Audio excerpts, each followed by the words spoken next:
So God is faithful. God is faithful. And it is His joy when you get to enjoy what He promised.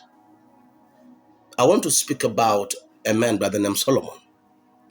Because remember I said that on arrival to the destination or the promise or the promised land, let me say that.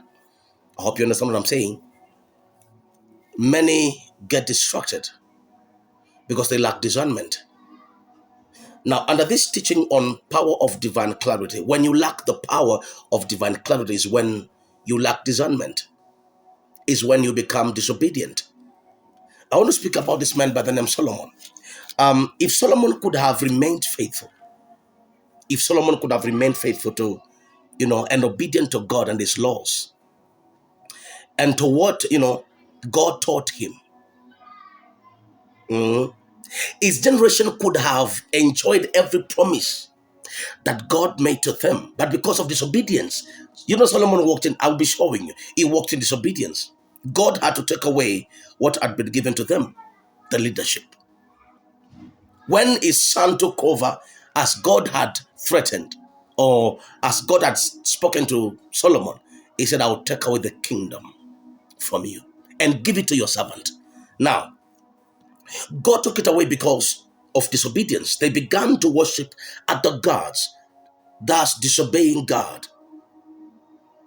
Solomon disobeyed God. Solomon introduced the worship of other gods in his kingdom. God had warned him before. Even as he was building the temple, he forgot and disobeyed God.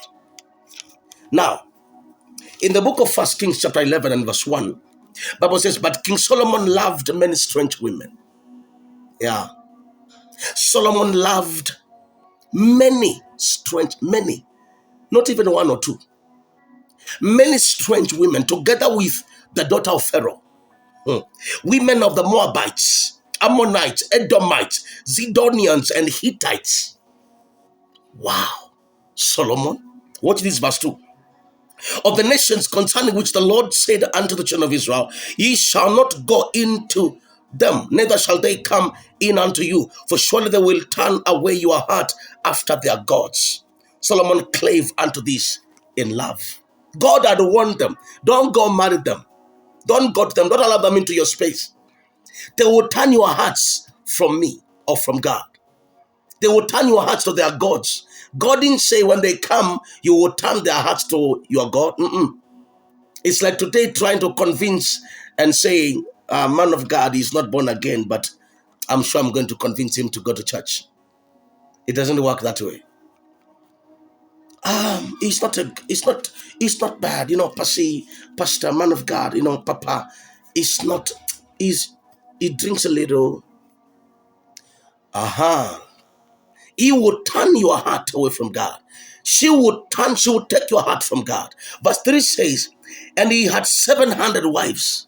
The man loved strange women. Now let me show you who Solomon was. Solomon walked in, wisdom. We know these things. But there's something special about this man. He built the temple. God refused David from building the temple. And he says, your son shall build. Solomon builds the temple, and on the day of opening, the ceremony that they had, the service, the opening, when they were launching the temple, the glory of God came down until ministers were not able to minister. The glory, the kabod, the heavy cloud of God's glory, the doxa of God. People could not. So somebody in such a dimension, he began to marry the Ammonites, the Hittites. He loved strange women. Somebody who had gone to that level with God. Somebody who sacrificed, and God came and asked, what do you want? And he answered, I want this, and God did it. Such level of intimacy with God. God loved him. But you know what? He walked in disobedience. Pay attention. Verse 7 says, verse 3 says, and his wives turned away his heart from God. For it came to pass when Solomon was old that his wives turned away his heart after the God, and his heart was not perfect with the Lord his God, and was the heart of David. As was the heart of David his father. Solomon didn't finish well, like his father David.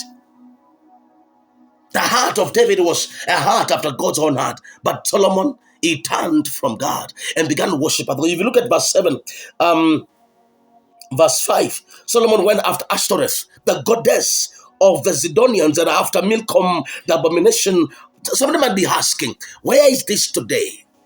These gods that Solomon is worshiping. Many people forget about God and begin to worship idolatry, what we call idolatry, idol worship. What's idol worship? Money is an idol. Money is not evil, but money can be an idol if you begin to worship it. If you bow to money, yes, you know what I'm talking about.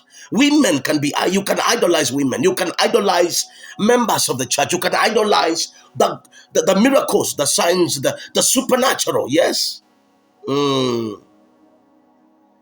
The fame, you can idolize it.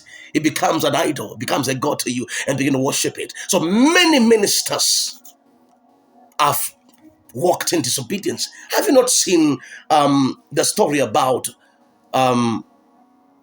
many ministers plus the men that walked in power, men that birthed revivals? Some ended up, addicts, some atheists. I have this one example, a man in Sweden who pioneered revival in many years ago in Sweden.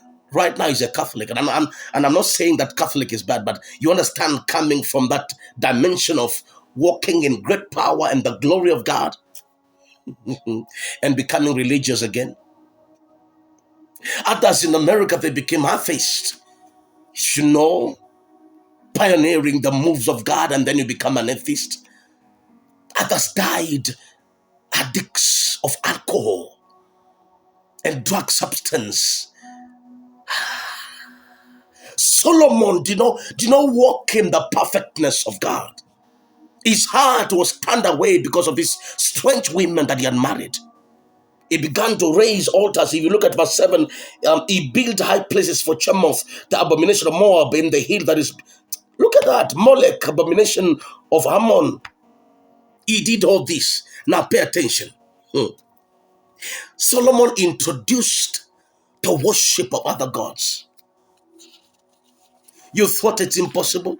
You thought it's hard. That's what I mean. You thought it's not hard. It's very easy.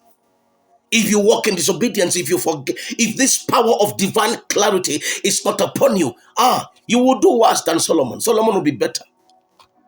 We have had ministers of the gospel. We have many children of God that ended up more wicked than the devil himself. I know the devil is wicked. Yes, many prophets, many ministers. Only those who have the power of divine clarity make it to the destination where their promises are. But when one lacks the power of divine clarity, they can't make it. And they can't enjoy that which God has promised them. Abraham had this power of divine clarity. Yeah, he had it. He was able to walk and journey with God until the promised land. Now, let me say these three things that you acquire as you have this power of divine clarity. You acquire faith in it. You acquire courage. You acquire strength in it. To keep you moving and journeying with God. Yeah, to where God has promised. But Abraham had this power of divine clarity, but Lot didn't have. In him, he didn't have it. That's why he could not discern when they had arrived in that destination. He got distracted.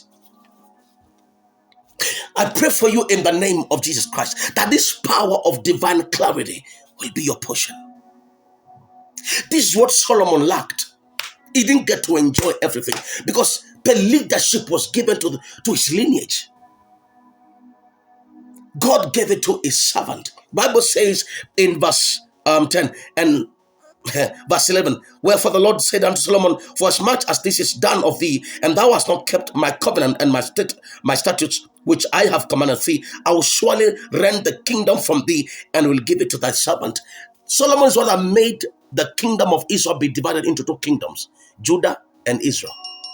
Why? He walks in disobedience. Let this power of divine clarity be your portion. Many forget, many walk in disobedience. They are distracted. They lack discernment.